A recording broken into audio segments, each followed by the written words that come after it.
Hi, welcome back to another weekly garden update. Short update. It's raining and I don't want to get wet. The end. Okay, seriously though, I really don't want to get wet. The okra here is continuing to produce. I basically fertilized and watered everything, and then we're getting a bunch of rain.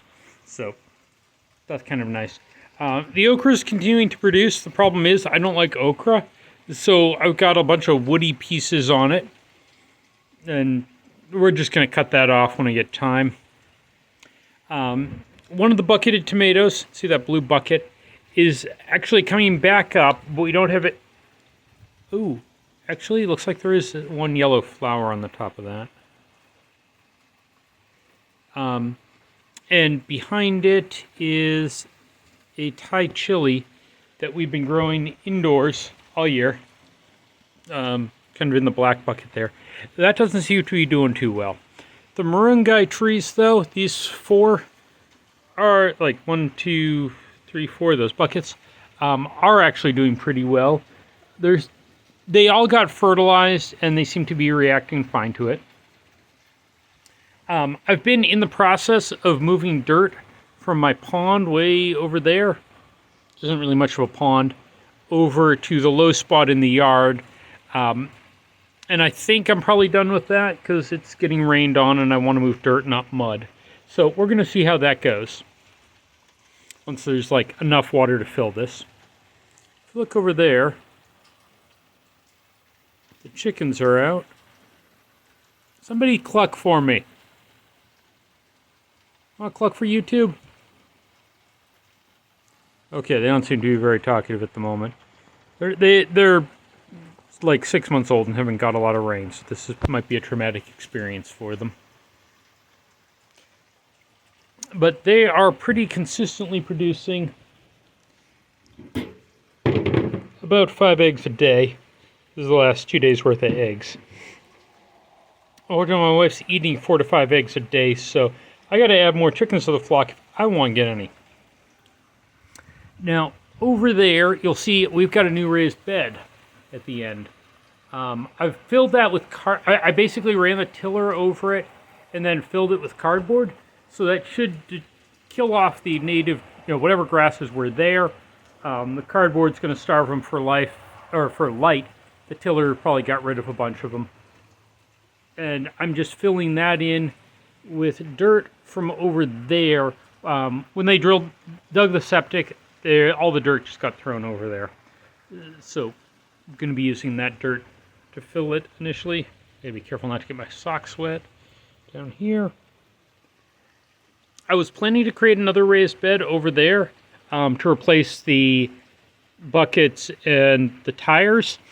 I got the tires, one of the tires moved. The other one's full of chard, so I've been dehydrating that. That's why there's so little chard there. And then I discovered I didn't actually have enough screws. So I bought a 5-pound box of screws, which did one raised bed and all of that for the woodshed, but ran out before I finished that. So, thanks to Home Depot, I have another 5 pounds of 3-inch long exterior deck screws to finish putting that together when I have time and for nice weather. Now, over here, that far bed is full of my chili peppers, and those seem to just be like falling over all over the place. I don't quite know why they're falling over. They are absolutely covered with peppers at the moment, though.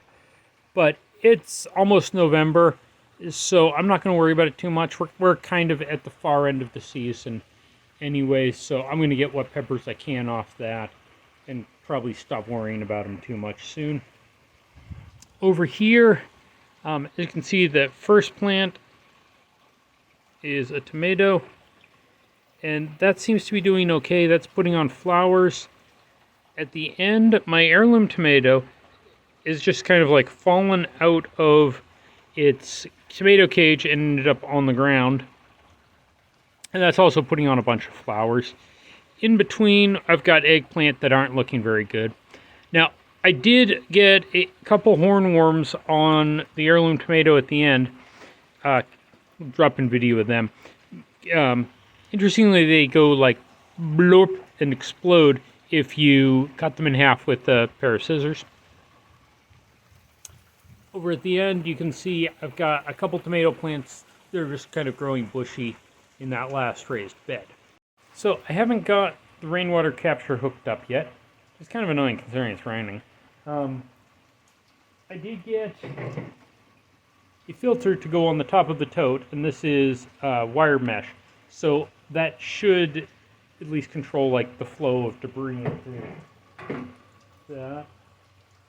Unfortunately, if you go on Amazon and search for a 6-inch gutter adapter, downspout adapter, almost all of the first dozen hits are 4-inch gutters, which unfortunately I have 6-inch gutters, so the attachments I previously bought don't fit.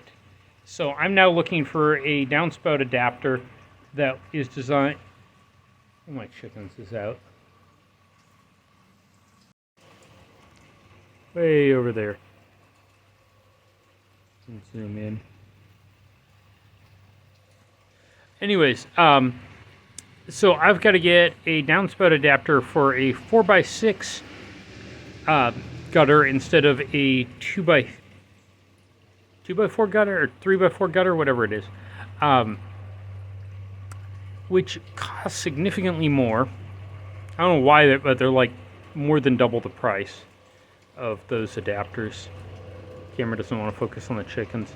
They're definitely having a good day eating worms and whatever else wants to stick its head up in the rain.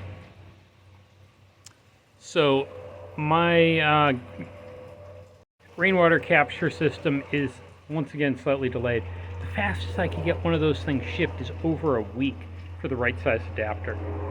So like Home Depot, Amazon, I went looking online, and the adapters are almost 30 bucks. I think they're like 35 on Home Depot, 25 on Amazon. So that's an ongoing project that hopefully we'll have some more news on that in a couple weeks. That's pretty much it for now. If you're not already gardening, you should, because you get to wear a cool hat. Oh, and don't forget to subscribe and do all that YouTube-y stuff. It's 2023, you know the deal.